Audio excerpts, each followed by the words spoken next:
नमस्कार दोस्तों, आप क्राइम तक देख रहे हैं। श्रद्धा मर्डर केस की बात करते हैं। इसमें एक जो नया डेवलपमेंट आ रहा है वो ये आ रहा है, जो उसकी गर्लफ्रेंड थी वो साइकोलॉजिस्ट थी। ऐसे में मनोचिकित्सक होने के बावजूद वो आरोपी यानी आफताब के मन में क्या चल रहा था ये नहीं पकड़ पाई। क्या वजह रही इसके पीछे, कौन कौन सी ऐसी और खुलासे हैं इस पूरे मामले में। सुनील भाई हमारे साथ मौजूद है। सुनील भाई, खुद साइकोलॉजिस्ट होकर दूसरे की साइकोलॉजी नहीं पकड़ पाना, इसका मतलब ये है कि आफताब मानसिक रूप से कितना मजबूत है। ये सीधे सीधे ये चीज़ बताता है। और दूसरा ये भी बताता है कि वो कैसी साइकेट्रिस्ट थी, अब ये तो नहीं कह सकते। हालांकि जो अभी तक पता चला है कि जो लड़की थी वो उससे मई के बाद से ही उसके साथ दोस्ती हुई थी, उससे बातचीत शुरू हो गई थी, जो नई गर्लफ्रेंड की बात हो रही है। और ये लड़की अक्टूबर में 2 बार, जैसा पहले आपने खबर भी लिखी थी, बिल्कुल सच खबर थी, वो 2 बार अक्टूबर में इसके पास आई थी। और आपको बता दें कि 8 अक्टूबर के आसपास में जिस रिंग की बात हो रही थी कि श्रद्धा की रिंग इसने अपनी नई गर्लफ्रेंड को दी थी, वाकई उसको दी थी 8 अक्टूबर को। और उस दरमियान ये 2 बार इसे मिलने आती है। और जो लड़की है, जो गर्लफ्रेंड है, उसका कहना है कि ये जब भी हमसे मिला, मतलब इतना नॉर्मल, इतना कूल, इतना मतलब इतना बढ़िया तरीके से मिला कि हमें कभी शक ही नहीं हुआ कि ये मतलब ऐसा कातिल है। एक जिस लड़की को कत्ल करके उसी कमरे में रखा है, फ्रिज में छुपा रखा है। और मैं गई तो उस टाइम पे भी वो रखा हुआ था, उस टाइम की बात है। लेकिन फिर भी इसे कभी शक नहीं हुआ, उसे कभी लगा ही नहीं कि ऐसा है। तो सोचिए मतलब कैसा होगा वो, कितना। इससे डिपेंड ये भी करता है ना कि वो कितनी देर तक उस घर में रही, और क्या उसके सामने ऑब्वियसली भाई मंथ की अगर बात करें तो ऑब्वियसली फ्रिज से निकाल कर कोई पानी तो नहीं पिएगा, क्योंकि थोड़ा मौसम ठंडा हो जाता है। लेकिन ऑब्वियसली कुछ और हो सकता है, चीज़ें निकाल कर कुछ खाई हो, उसने सर्व की हो, ये भी प्रोबेबिलिटी है। देखिए बहुत सारी प्रोबेबिलिटी, लेकिन उसने साफ साफ कहा है कि बिल्कुल मुझे एकदम जो उसकी नई गर्लफ्रेंड का है उसका बयान है कि हमें बिल्कुल नहीं पता है कि उसका श्रद्धा केस से कोई इन्वॉल्वमेंट रहा, मतलब क्या रहा, मुझे कुछ भी नहीं पता है। और बहुत सारे उसने खुलासे किए हैं, मतलब एक से एक बड़े बड़े चौंकाने वाले खुलासे किए हैं। उसने ये बताया है कि आफताब जो है हमेशा परफ्यूम, जो सबसे महंगा परफ्यूम होता था वो हमेशा इस्तेमाल करता था। और ये डिओड्रेंट हो गया, परफ्यूम हमेशा। और बाकायदा इसको मई से लेकर जब ये उसकी नई गर्लफ्रेंड बनी उसको बहुत सारे गिफ्ट भी दिए इसने परफ्यूम। और हमेशा ये नॉनवेज का बहुत बड़ा शौकीन था, नॉनवेज चीज़ें मंगाता था। और फिर जब घर में लाता था तो उससे जैसे शेफ़ सजाते हैं ना, ये खुद आपको पता ही है कि शेफ़ रहा है आफताब। तो आफताब शेफ़ रहा है, तो वो बता रही है कि हाँ इस तरह की चीज़ें सजाता था, लेकिन मुझे कभी नहीं बताया कि मैं कभी शेफ़ रहा हूँ। इस तरह की चीज़ें, मतलब बहुत सारी चीज़ें इसने हाइड भी कर रखी थी। श्रद्धा से रिलेटेड चीज़ें कभी नहीं बताई।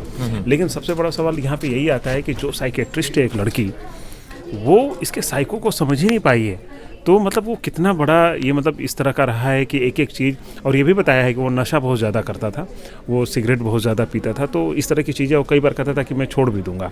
तो उसे लगा कि सब कुछ नॉर्मल है, लेकिन सब कुछ नॉर्मल नहीं था वहाँ पे।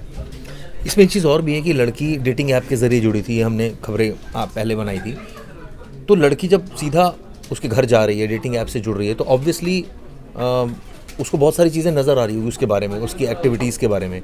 तो कहीं भी किसी भी एंगल पर शक नहीं होना, ये बड़ी अजीब सी विचित्र बात नहीं लग रही? देखिए चिराग भाई, दरअसल क्या होता है ना कि किसी के, देखिए मैं अभी एक केस पे काम कर रहा था, तो उसमें एक बड़े अच्छे ऑफिसर से बात हो रही थी, पुलिस ऑफिसर से। तो कह रहे थे कि ना केस से पहले और कोई केस का जब खुलासा हो जाता है उसके बाद सोचने का नज़रिया पूरा बदल जाता है। कई बार आदमी कहते हैं ना कि मैं उस रास्ते से जा रहा था, लेकिन वहाँ पे किसी का उसी समय कत्ल हो रहा था, मर्डर हो रहा था, या कुछ हो रहा था, मतलब हमें नहीं पता चला। लेकिन होने के बाद उससे पूछिए तो कहेगा कि हाँ मुझे कुछ डाउट तो हुआ था, लेकिन ऐसा लगा नहीं, मतलब। तो सेम इसी तरह के केस में इसमें क्या हुआ कि गई, अब वो गई तो उसने ये सोचा ही नहीं होगा कि भाई ऐसा, क्योंकि आप किसी से चैट कर रहे हो, किसी से बात कर रहे हो, सोच ही नहीं सकते कि उसने ऐसा कांड हाँ, कर रखा हो। मतलब एक आम आदमी आप किसी से दोस्त से मिलने जा रहे हो किसी से, तो वो भी अब उसका मकसद ये था कि उसको, अब सोचिए कि लड़की की अंगूठी जो थी उसने बताया कि आर्टिफिशियल रिंग थी वो, तो आर्टिफिशियल रिंग उसको गिफ्ट करता है, उसको परफ्यूम गिफ्ट करता है। और मई से लेकर अक्टूबर तक लगातार उसकी चैट पे बात होती है। बात करने के बाद पहली बार जब कमरे पे बुलाया था तो अक्टूबर का महीना था। तो अक्टूबर में जाहिर सी बात है थोड़ी थोड़ी ठंड भी आ जाती है, नॉर्मल ये सब चीज़ें आ जाती हैं। तो फ्रिज में चीज़ें रखी हुई हैं और उसे पता नहीं चलता है। और घर पे आने के बाद वो ऑनलाइन खाना मंगाता है, सारी चीज़ें सब कुछ उसे प्रोवाइड करता है।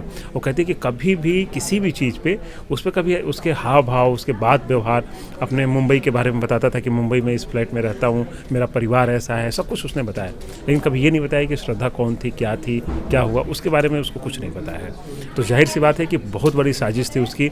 और इससे ये भी पता चलता है कि उसका जो मेंटल कंडीशन है जो आफताब का, अब सोचिए अभी पॉलीग्राफी टेस्ट हुआ, अब नार्को होने वाला है कल, तो अब वो चीज़ें पता चल रही हैं कि उसको मतलब कितना चैलेंज कर सकता है वो, क्योंकि जो मेंटली इतना मजबूत हो कि जो साइकेट्रिस्ट, जो लड़की इतने महीने उसके साथ बात करती है, उसके कमरे पे आती है, उसको कभी शक ही नहीं हुआ कि ऐसा भी हो सकता है ये। इसमें जो पॉलीग्राफ टेस्ट हुआ है उसका, उसमें सूत्रों से खबर है कि भाई उसने एक्सेप्ट भी किया है। तो पॉलीग्राफ टेस्ट का एक तो पहले थोड़ा सा समझाइए कि होता क्या है, कैसे होता है और नार्को से कैसे डिफरेंट है। नार्को में तो ड्रग इंजेक्ट होता है ये सबको। देखिए पॉलीग्राफ जो टेस्ट होता है उसमें सिंपल, उसमें एक मशीन होती है जो आपके हार्ट बीट चेक करती है, आपके बहुत सारी चीज़ें ये चेक करती हैं, ठीक Vital ना। parameters। हाँ, बहुत सारे पैरामीटर हैं। तो उसमें ये सिर्फ येस और नो में क्वेश्चन पूछा जाता है। Okay। तो उसमें अगर हम, हाँ, जैसे आपने पूछा कि आप, मेरा नाम पूछा कि आपका नाम सुनील मौर्य है, मैं बोलूँगा हाँ, तो हाँ बोलूँगा तो जाहिर सी बात है मेरा नाम ये सही है, तो बिल्कुल कॉन्फिडेंटली मैं बोलूँगा तो वो चीज़ें आएगा कि हाँ ये सही बोल रहा है। लेकिन अगर वो पूछे कि मैं बोल दूँ ना, मान लिया कि नहीं नहीं मैं कोई और नाम पूछा गया, मैं किसी और नाम से जाना जाता हूँ, तो ना बोलूँगा तो ज़रा सा मेरे अंदर वो चीज़ें कमी आएंगी, मेरा ब्लड प्रेशर, ये सारी चीज़ें थोड़ा बदल सकती हैं। तो उससे पता चलता है कि ये बंदा मतलब कुछ झूठ भी बोल सकता है, या कई बार इसमें ना जो पॉलीग्राफ टेस्ट होता है, मैंने बहुत सारे टेस्ट रिपोर्ट देखी है, उसमें ये कहते हैं कि कुछ कुछ सही है, कुछ कुछ गलत है। तो कुल मिला के पॉलीग्राफ टेस्ट का मुझे कोई रिजल्ट नहीं समझ में आता है। हाँ, बहुत सारी चीज़ों में पता चल जाता है, लेकिन जब नार्को टेस्ट की बात आती है तो नार्को में क्या है कि इसमें वही एनेस्थीसिया टाइप का दिया जाता है, जिसे सोडियम पेंटाथॉल बोलते हैं, जो इंजेक्ट किया जाता है। एक तरीके से नशीला इंजेक्शन होता है, जिसको मतलब एक आप अर्ध बेहोशी की हालत में चले जाते हैं, ना पूरी तरह से बेहोश होते हैं, ना पूरी तरह से बिल्कुल चेतना की अवस्था में रहते हैं। तो इसलिए उस समय क्या होता है कि जब सवाल पूछे जाते हैं तो ये लोग, मुमकिन होता है कि ये पूरा सच सच बताएंगे, हालांकि ये भी 100% श्योर नहीं है। इसकी जो पूरा जो ये होता है कि कितना ही हो सकता है, तो इसकी एक्यूरेसी है 90 से 94%, इतना मान फिर भी काफ़ी है, मतलब बहुत ज़्यादा है, बहुत ज़्यादा है। और आमतौर पे बहुत सारी चीज़ों में इसका वो मिलता भी है, रिजल्ट मिला भी है। बहुत सारे केसेस आपने देखे ही हैं, निठारी, आरुषि, बहुत सारे केसेस में रिजल्ट मिले हैं, ठीक ना। लेकिन वही वो तेलगी वाले केस में बताया जाता है कि उसने तो गाना गाने लगा था, ये सारी चीज़ें करने लगा था। तो उसका ये भी परिणाम है कि अगर कोई मेंटली बहुत मजबूत है तो इसे धोखा भी दे सकता है। तो ये भी एक सच है इसका। तो नार्को में भी अब देखिए क्या चीज़ें निकल के इसमें एक चीज़ मैं और भी पढ़ रहा था कहीं कि नार्को से पहले पॉलीग्राफ कराना मैंडेटरी होता है। हाँ बिल्कुल, ये 3-4 जो टेस्ट होते हैं ना, पॉलीग्राफ टेस्ट हो गया, आपका ब्रेन मैपिंग हो गया, और फिर ये भी चेक किया जाता है, नार्को से पहले ये भी चेक किया जाता है, जो इंजेक्शन होता है उसकी एक डोज होती है, एक लिमिट होती है। वो जब डोज दिया जाता है तो देखा जाता है कि वो उसको झेल सकता है कि नहीं, सहन कर सकता है कि नहीं। अगर वो उस लेवल का कर सकता है तभी उसका टेस्ट होगा, अदरवाइज अगर वो नहीं सहन कर पा रहा है, क्योंकि इसमें क्या होता है, उसमें जान भी चली जाती है, क्योंकि उसका डोज जरा सा कुछ थोड़ा सा ज़्यादा हो गई मात्रा तो जान भी जा सकती है। तो बड़ा ये सेंसिटिव और बड़ा क्रूशियल होता है ये। एविडेंसेस की बात करूं, अभी सॉलिड तरीके से कहा जा सकता है कि हमारे पास या पुलिस के पास ये एविडेंसेस हैं सॉलिड तरीके से, और ये नहीं है, वेटेड रिपोर्ट अवेटेड। हाँ बिल्कुल, देखिए एक तो पहले जो आलाए कत्ल, जो मतलब जिससे हथियार से कत्ल हुआ, वो मिल चुका है अभी पुलिस को, ठीक है। और जितने, अब देखिए जो सबसे बड़ा एविडेंस है, वो जितनी हड्डियाँ मिली हैं, जो चीज़ें डीएनए रिपोर्ट मेरे ख्याल से अब आ जानी चाहिए, वो आ जाती है। और उसके श्रद्धा के फादर से ये चीज़ें अगर मैच कर जाती हैं तो ये बहुत बड़ा सबूत हो गया, ठीक है। तो बाकी नार्को तो आप जानते हैं कोर्ट में उसकी कोई वैल्यू नहीं है, बस उसे एविडेंस पाने के लिए।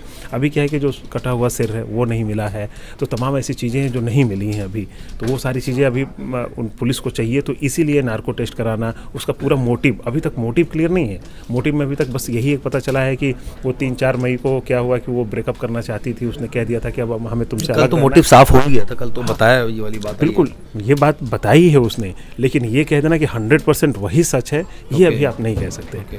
वो चीज़ें देखिए, अभी जितनी भी चीज़ें आई है वो 100% पे नहीं है, अभी वही मोर और लेस 90%, 80%, 60। अब सोचिए कि जितनी हड्डियाँ मिली हैं, जब तक डीएनए टेस्ट नहीं होगा तब तक कैसे आप कहेंगे। जो हथियार मिला है उसमें भी जब तक उसका डीएनए, उसका प्रोफाइल, ये सब चीज़ें मैच नहीं होंगे, कैसे कहेंगे उसी से उसका कत्ल हुआ था। हो सकता है हथियार भी बदल दिए हों। तो ये सारी चलिए बात करते हैं, थैंक यू सुनील भाई। बात करते हैं सुप्रतिम बनर्जी से। सुप्रतिम भाई, ये जानना चाह रहा हूँ अभी तक जो केस है कहाँ स्टैंड कर रहा है। सुनील भाई बता रहे हैं कि अभी कुछ रिपोर्ट्स अवेटेड हैं, कुछ के आ चुके हैं। पहले तो बताइए जो ऑथेंटिक, जो प्रूव हो चुका है, जिसमें अब बहुत ज़्यादा काम नहीं करना, वो कौन कौन सी चीज़ें, और जो क्रूशल है, जो प्रूव नहीं है, रिपोर्ट अवेटेड है, वो कौन कौन से। देखिए, प्रूव तो कुछ भी नहीं हुआ है चिराग। प्रूव तो अदालत में ही होना है और ट्रायल के बाद होना है, और तय करना है अदालत को कि ये प्रूव हुआ भी या नहीं। पुलिस तो बेशक कहे कि सब कुछ प्रूव हो गया और हमारे पास सारी चीज़ें हैं, कंक्रीट हैं, लेकिन जब वो ट्रायल के स्टेज पर आएगा तब जाकर पता चलेगा। रही एविडेंसेस की बात, तो फॉरेंसिक एग्जामिनेशन के रिपोर्ट्स अभी आने बाकी हैं, चाहे वो हड्डियों की रिपोर्ट हो जिससे पता चले कि वो श्रद्धा की हड्डियाँ हैं, या फिर पॉलीग्राफ टेस्ट और जो नार्को एनालिसिस टेस्ट अभी होने वाला है पॉलीग्राफ के बाद, उसके बाद अगर वो उस के बाद कोई नई चीज़ बरामद करती है, चाहे वो जो श्रद्धा का कटा हुआ सिर है या मान लीजिए कुछ और अगर आलाए कत्ल जैसी चीज़ हो, क्योंकि मल्टीपल वेपन को यूज़ किया, उसने हथियार को यूज़ किया है, तो उसमें से अगर कोई चीज़ मिलती है या कोई और क्रूशियल एविडेंस अगर मिलती है तो वो सारी चीज़ें फॉरेंसिक एविडेंस के बाद जो है सामने आएंगी, तो उनका एक अलग इम्पॉर्टेंस होगा। तो इसीलिए बहुत सारी चीज़ें पुलिस ने रिकवर की भी हैं, लेकिन उन पर अभी फॉरेंसिक की मुहर लगनी बाकी है, जिसकी बात हम कल भी कर रहे थे। और बहुत सारी चीज़ें ऑलरेडी जो है उसकी निशानदेही पर बरामद हुई है, तो उसका पंचनामा भी हुआ होगा, लोगों ने देखा भी होगा, लोगों के सामने होंगे, कुछ स्वतंत्र गवाह इस मामले में होंगे जब चीज़ें रिकवर कर रही होगी पुलिस, तो वो सारी चीज़ें अदालत में आएंगी। तो मेरे ख्याल से अभी केस 50-50 पर है। हालांकि पुलिस ने हाईकोर्ट में ये कहा है कि उसने 80% अपनी जांच पूरी कर ली है। दरअसल हाईकोर्ट में एक एडवोकेट ने इस मामले की जांच जो है दिल्ली पुलिस से लेकर सीबीआई के हवाले करने की बात कही थी, जिसे हाईकोर्ट ने खारिज कर दिया। लेकिन इस दौरान हाईकोर्ट ने पुलिस को तलब किया था और पूछा कि आप बताइए कि क्यों ना सीबीआई को दे दी जाए, तो पुलिस ने कहा कि हमने 80% मामला जो है वो सॉल्व कर लिया है। नहीं खैर, ये तो हो सकता है पुलिस उससे बचने के लिए कह रही हो, क्योंकि वो जो PIL फाइल हुई है उसके अगेंस्ट में बोल रही हो। अभी तक अगर एविडेंसेस की, जैसे आपने भी कहा कि 50-50 वाला मामला है, तो कुल मिला के कहा जाए कि अभी भी सॉलिड एविडेंस तो नहीं है, रिपोर्ट अवेटेड।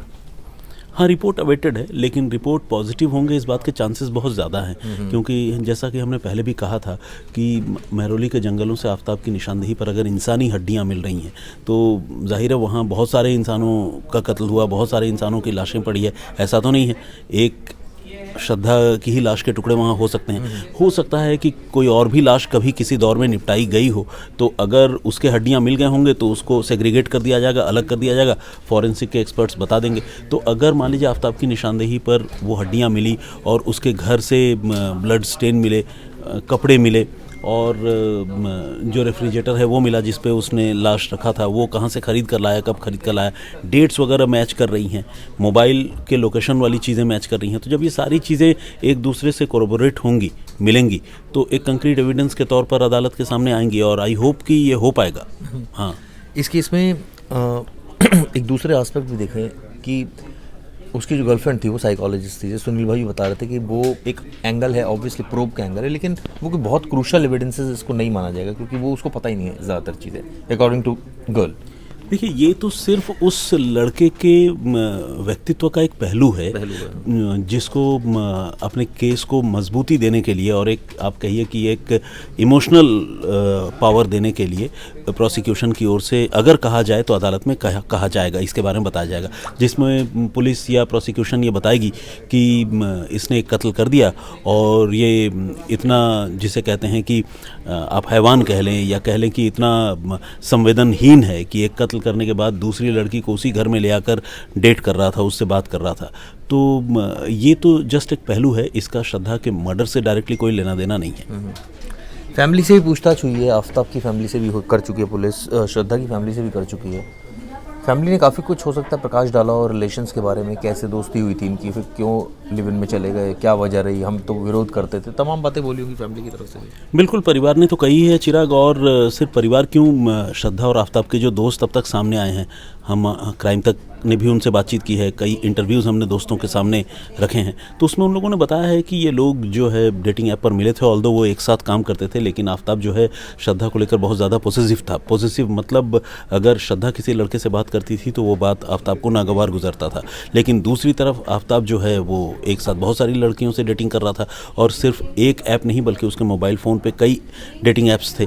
तो वो एक कहावत है ना कि औरों को नसीहत और ख़ुद मियाँ फजीहत, आफताब पर ये वाली बात बिल्कुल सटीक साबित होती है, और इसीलिए उसने उस पॉजिटिवनेस में, जब उसे पता चला कि श्रद्धा उसे छोड़कर जा सकती है, तो एक एंग्विश कह लें, एंगर कह लें, या एक होता है ना ये महसूस करना कि लूज़र वाली फीलिंग, उस फीलिंग को शायद वो बर्दाश्त नहीं कर पाया और उसने आफताब की हत्या कर दी। तो घर वालों ने भी यही सारी बातें बताई हैं, दोस्तों ने भी बताई है। घर वाले तो आफताब की हरकतों से खैर देर सवेर वाकिफ़ हो गए थे और अपनी बेटी को चेतावनी दे रहे थे कि बेटी अब तुम हट जाओ, उसके साथ मत रहो, लेकिन बेटी भी शायद शायद मुझे लगता है कि कुछ अहम में रही होगी या ईगो में रही होगी, क्योंकि घर वालों से वो लड़कर आई थी और उसे लग रहा था कि अब यहाँ से वापस जाऊँ तो कहाँ जाऊँ। शायद मैं इसको एज्यूम कर रहा हूँ, गेस कर रहा हूँ, जिस तरह के कन्वर्सेशन सामने आए हैं उसके हवाले से मैं ये बात कह रहा हूँ। श्रद्धा के मन में एग्जैक्टली क्या था ये मैं नहीं जानता हूँ, लेकिन इतना ज़रूर है कि श्रद्धा उसे छोड़कर जाना चाहती थी और आफताब इस बात को बर्दाश्त नहीं कर पा रहा था। और ये बात उसने न सिर्फ पुलिस की पूछताछ में बल्कि पॉलीग्राफ टेस्ट के दौरान जो सवाल पूछे गए उसमें भी उसने ये बातें मानी है। तो कुल मिलाकर जितनी भी डिस्कशन आपकी और मेरी हुई है उससे तो ये लग रहा है कि अभी 20-30% केस जो है वो है, मतलब जो सॉलिड एविडेंसेस, बाकी रिपोर्ट ही अवेटेड है अभी तो। बिल्कुल रिपोर्ट अवेटेड है, मैं इसको 50-50 कहूँगा, रिपोर्ट अवेटेड है। और लेकिन मैं इसको लेकर होपलेस नहीं हूँ चिराग। एक होता है ना कि ऐसा लगने लगे कि नहीं यार अब इस केस में कुछ हो नहीं सकता, कुछ मिल नहीं रहा, ऐसा नहीं है। बहुत सारी चीज़ें पुलिस ने कलेक्ट की हैं और उन चीज़ों पर अब जैसा मैंने बार बार कहा, एक बार फिर रिपीट करूँगा कि फॉरेंसिक एग्जामिनेशन के बाद उसकी मुहर लगनी बाकी है। मुहर लगी तो बहुत कंक्रीट एविडेंस बनेगी। उम्मीद करते हैं जल्दी मोहर लगेगी, जल्दी मोहर लगेगी। नार्को से भी ये भी उम्मीद करते हैं कि शायद कुछ सहायक सबूत के तौर पर नार्को को हम ट्रीट करते हैं, लेकिन उससे कुछ और सबूत भी हमें हो सकता है मिल जाए। बिल्कुल, अभी कई चीज़ें बरामद करनी बाकी है। जैसे सबसे बड़ा तो जो सर है श्रद्धा का वही नहीं मिल पाया है। तो अगर मान लीजिए नार्को में पूछे गए सवालों के बाद अगर वो सिर बरामद हो जाता है तो ये पुलिस के लिए बहुत बड़ी कामयाबी होगी। बिल्कुल सही कहा। सुप्रदीप बैनर्जी सीनियर जर्नलिस्ट हमें बता रहे थे। तंसीम हैदर साहब के पास आते हैं, पूछते हैं, उनसे भी जानने की कोशिश करते हैं। तंसीम भाई, आपसे जानना चाहता हूँ, रेयरेस्ट ऑफ रेयर की हम कैटेगरी की बात कर रहे थे सुबह, और ये बात कर रहे थे कि इस केस में रेयरेस्ट ऑफ रेयर तंदूर कांड जब था उसमें भी पीसेस कट किए थे, तो फिर ये केस को रेयरेस्ट ऑफ रेयर माना जाए नहीं माना जाए? क्योंकि कई कानून की उसमें भी आप देखिए कोर्ट ने फांसी की सज़ा नहीं दी सुशील शर्मा को, और उसको फाइनली अपनी सज़ा पूरी करने के बाद उसको रिहा कर दिया गया 14 साल के बाद। तो अब इस केस को क्या वाकई हम रेयरेस्ट ऑफ रेयर्स की कैटेगरी में ट्रीट करेंगे या कानून के जानकार इसको मानेंगे? दो चीज़ें हैं। एक तो फिट ऑफ रेज में कत्ल हुआ है, ये अदालत में साबित कर दिया जाए। उसके अलावा इस मामले में मर्डर जो अभी तक का इन्वेस्टिगेशन है वो प्री प्लान्ड था, प्री प्लान्ड साजिश रची गई, मर्डर किया गया। 201 का मामला पुलिस ने ऐड किया है जिसमें डिस्ट्रॉय ऑफ एविडेंस का मामला है। लाश को ब्रूटैलिटी की गई, उसके पीसेस किए गए, उन पीसेस को अलग अलग जगहों पर फेंका गया, मोबाइल फ़ोन डिस्ट्रॉय किया गया। तो कुल मिला के कॉन्स्पिरेसी से लेके destroy of evidence, murder, heinous murder, ये जताता है कि पुलिस कोशिश करेगी इस बात को कोर्ट में मजबूती के साथ रखने की कि ये rarest of the rare case है। और जैसा कि लगता भी है इस केस में, अमूमन केसेस में देखा गया है, मर्डर के केसेस में ज़्यादातर फिट ऑफ रेज में मर्डर हो गया और आरोपी ने पुलिस को इस बात की सूचना दे दी।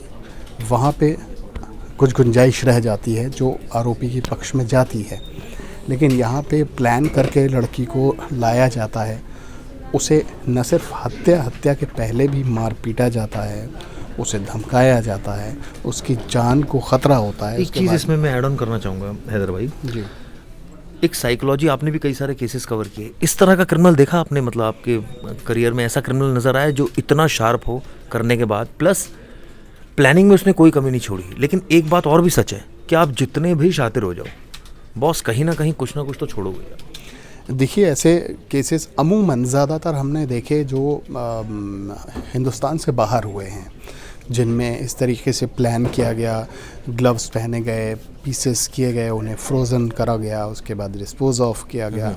हिंदुस्तान में ऐसे केस कम देखने को मिले हैं। कोशिशें ज़रूर हुई हैं कि मर्डर किया और मर्डर को छुपाने की कोशिश की गई। कई हमने केसेस हिंदुस्तान में देखे कि मर्डर कर दिया, घर में लाश दफन कर दी, 4 साल बाद राज खुला उसका कि घर में लाश दफन थी, पत्नी ने पति को मार रखा था। अभी हाल ही में ऐसा मामला हुआ था। लेकिन ये थोड़ा सा बहुत केस अलग है। इसमें एक लव अफेयर है, इसमें बिट्रेयल है, इसमें मर्डर है, इसमें लस्ट है, इसमें रिलेशनशिप है। और नहीं, जैसे टुकड़े वाली तो हमने खबरें आसपास भी बहुत सारी देखी आई हैं, लेकिन इस सेट ऑफ माइंड का आदमी जो डेटिंग ऐप से लड़कियां बुला रहा है, जो जिसको जिसने पूरे षड्यंत्र रचा, लेकिन वो कहते हैं ना कि आरोपी आता है तो कुछ छोड़ कर जाता है, जाता है तो कुछ लेकर जाता है।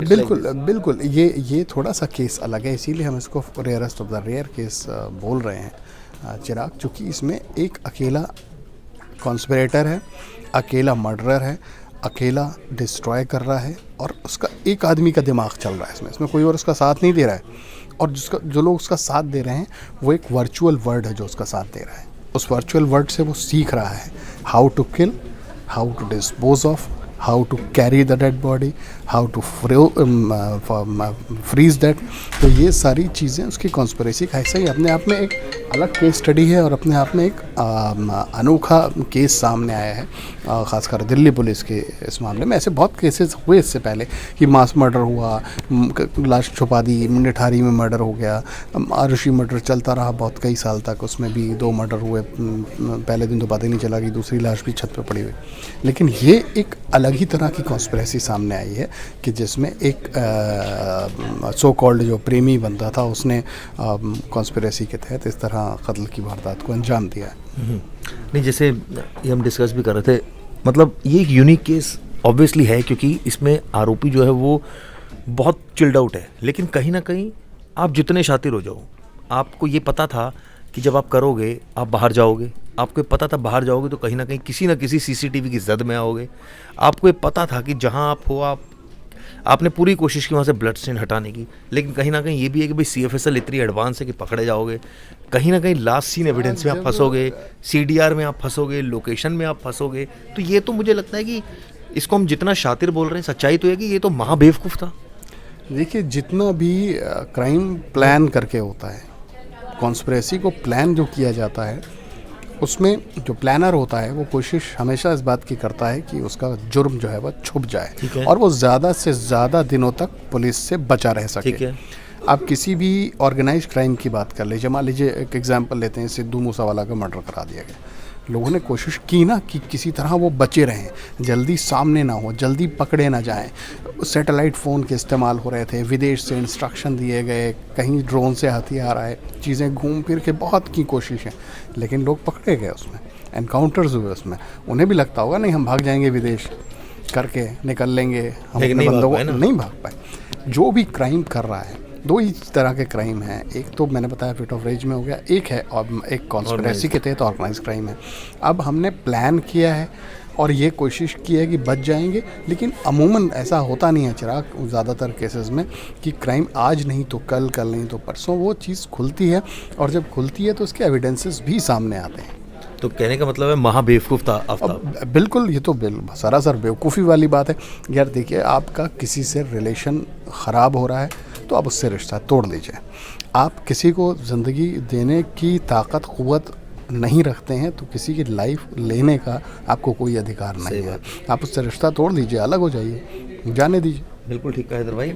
हाँ, कुछ कह रहे थे? हत्या उसका नतीजा नहीं हो सकता। बिल्कुल ठीक कहा आपने हैदर भाई ने। प्रवेश पांडे से बात करते हैं। प्रवेश, मैं आपसे जानना चाहता हूँ, इस पूरे केस में हैदर भाई से भी हमारी अभी बात हो रही थी जी, आफ्ताब तो महाबेवकूफ़ था, क्योंकि आप जितना भी अक्लमंद हो जाएं, आप तो सारे सबूत छोड़ते जा रहे थे। आप किस बात के अक्लमंद? क्यों इसको कहा जा रहा है कि बड़ा बहुत ब्रेनी है, सब कुछ पता है? कहाँ ब्रेनी है? एक बहुत फेमस वेब सीरीज़ है जो कि नेटफ्लिक्स पे अवेलेबल है, जिसमें एक सीरियल किलर है, बहुत लोगों को मारता है। तो वो हर बार सबूत छुपाने जाता है ना, तो वो एक सबूत छोड़ देता है। मतलब वो सबूत छुपाने के लिए कोई एक ऐसी चीज़ करता है जिसकी वजह से वो एक सबूत बन जाता है। जैसे कि उसने जो लिक्विड मंगाया था, केमिकल मंगाया था खून के धब्बे साफ़ करने के लिए, लेकिन वो गूगल पे उसने सर्च किया, उसने अमेज़ॉन से ऑर्डर किया, तो मतलब जिस चीज़ को छुपाने के लिए वो चीज़ जो मंगा रहा है वो एक तरह से उसके लिए एविडेंस का काम कर दिया। फिर बच तो नहीं पाएगा, बताया जब मोबाइल उसका चेक किया गया पुलिस ने, तो बोला ये तूने क्यों मंगाया था, ये केमिकल क्या यूज़ का है तेरे,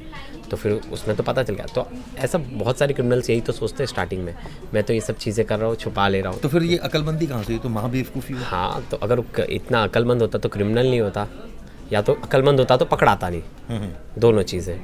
लेकिन पकड़ा गया तो ये अक्लमंद नहीं था, कहीं से भी अक्लमंद। सुनील भाई से पूछते हैं फाइनल कंक्लूजन। सुनील भाई, क्या वाकई आफ्ताब अक्लमंद था या महाबेवकूफ़? क्योंकि आप हर जगह तो सबूत ही छोड़े जा रहे हो। आपको ये पता है कि आप बाहर निकलोगे, आपको ये पता है पॉलीथीन खरीदोगे, आपको पता है फ्रिज खरीद रहे हो, आपको ये पता है कि आरी खरीद रहे हो, उसी टाइम आपकी CDR लोकेशन आ रही है, आपका जो आप खून के धब्बे हटा रहे हो वो क्लियर कट आ रहे हैं। तो ये तो मतलब आप खुद ही इनवाइट कर रहे हो कि आ बैल मुझे मार। नहीं, वो बात आपकी सही है चिराग भाई, लेकिन देखिए जो क्रिमिनल होते हैं ना, वो ये सारी चीज़ें नहीं सोचते हैं। वो ये सोचते हैं कि मैं तो नहीं पकड़ा जाऊंगा। हर क्रिमिनल यही जानता है कि मैं इतना शातिर हूँ कि मैं नहीं पकड़ा जाऊंगा। लेकिन ये सच है कि चाहे कोई कितना भी शातिर हो, कितना भी दिमाग लगाए, कितना भी साइंटिफिक हो, डॉक्टर हो, कुछ भी हो, अगर क्राइम करेगा तो पकड़ा जाएगा। हाँ, ये ज़रूर है कि किसी में लेट होता है, किसी में सबूत नहीं मिलते, किसी में सबूतों के लिए बहुत देरी होती है, ये सारी चीज़ें तो हो सकती हैं। लेकिन ये मतलब अगर आपने क्राइम किया तो देखो जब पकड़े जाएंगे। अब छोटा सा एग्जांपल देखिए, आप अपने बच्चे से या किसी से अपने फैमिली में अगर आप झूठ बोलते हैं तो आपका कॉन्फिडेंस गिर जाता है।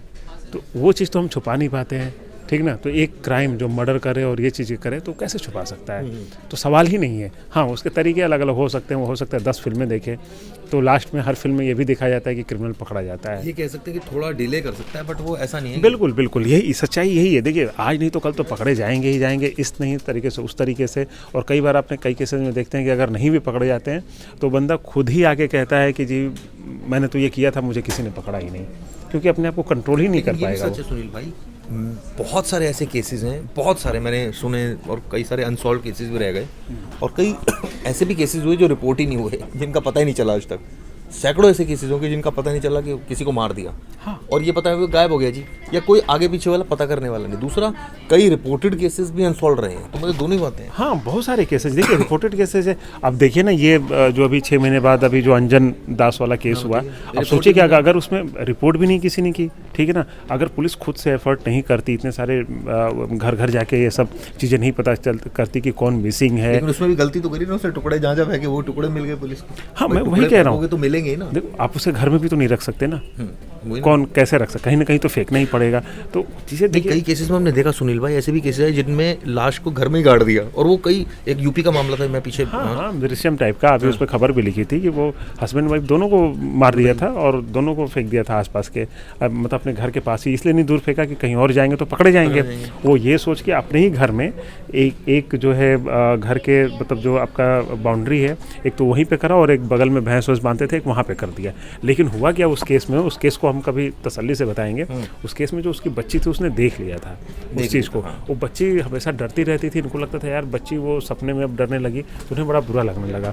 तो उसमें भी चीज़ें उन्होंने छुपाने की कोशिश करी। उसका मोबाइल ले जा करके ट्रेन में फेंक देते हैं, तो ट्रेन चलती रहती है, उसकी लोकेशन कहीं और की मिलती है। फिर बाकायदा उसको फ़ोन को ले जाकर कहीं से फ़ोन भी करा देते हैं उसके घर वालों को कि हम पहाड़ में जी हिमाचल यहाँ घूमने आए हैं। लेकिन ये सारी चीज़ें ना पकड़ा जाता ही है। एग्जैक्टली, जितना आप छुपाने की कोशिश करोगे तो वो छुप। लेकिन सच तो ये भी है कि कई ऐसे केसेस हैं जो अभी भी अनसॉल्व है, और कई ऐसे केसेस हैं जो रिपोर्ट ही नहीं, जिनका आता पता ही नहीं। बहुत सारे आप देख लीजिए, इतने सारे डेड बॉडी जो मिलती हैं, जो अनआइडेंटिफाइड जो डेड बॉडी होती हैं, वो क्या होती हैं? ऐसे ही केसेस होते हैं जिनके किसी का कोई, तो हम तो उनको शातिर कहेंगे, आफ्ताब को क्यों कहेंगे? आफ्ताब तो पकड़ा गया, वो तो आज तक नहीं पकड़े गए। आप कह सकते, देखिए अब क्या होता है कि हमारे पास हम किसकी चर्चा करते हैं, हम किसकी इन्वेस्टिगेशन करते हैं, हम किसकी खबरें लिखते हैं, जो हमें पता चलती हैं, उसमें भी जो प्रोफाइल बड़े होते हैं। बहुत सारे ऐसे केस हैं, बहुत सारे ऐसे केस हैं कि जो चीज़ें आती हैं, दब जाती हैं, किसकी चर्चा आप करते हैं, ठीक ना। तो चूंकि ये दिल्ली का मैटर है, अब बहुत सारे झारखंड में भी ऐसे केस हो रहे हैं, आप कितनों को आप इतना बढ़ाते हैं, तो बहुत सारी चीज़ें हैं। चलिए, तो क्राइम तक की मुहिम जारी रहेगी। सुनील भाई ने बहुत अच्छी बात बोली। कई ऐसे केसेस हैं जो अभी भी अनसॉल्व है, कई ऐसी केसेस हैं जिनकी अभी रिपोर्ट ही नहीं हुई है। तो शातिर तो वो है ना, आफ्ताब थोड़ी है। आफ्ताब ने तो सारे सबूत एक एक जगह फेंकता चला गया और ये सोच रहा है कि बहुत इंटेलिजेंट है। लेकिन सच्चाई ये है कि प्लानिंग आपने, ठीक है, आप कुछ दिन तक छिपे रहे, 6 महीने तक पता नहीं चला, लेकिन ये तो ऑब्वियसली जो लड़की है उसके परिवार ही सामने आ गया, 50 चीज़ें हो गई, उसके बाद भी आप झूठ बोल रहे थे। तो कहने का मतलब है कि इसको इस सेंस में कंक्लूड किया जाए कि आफ्ताब महा बेवकूफ़ था। इसको अक्लमंद कहना मुझे लगता है कहीं से ठीक नहीं है। खैर, वीडियो कैसी लगी ज़रूर बताइएगा।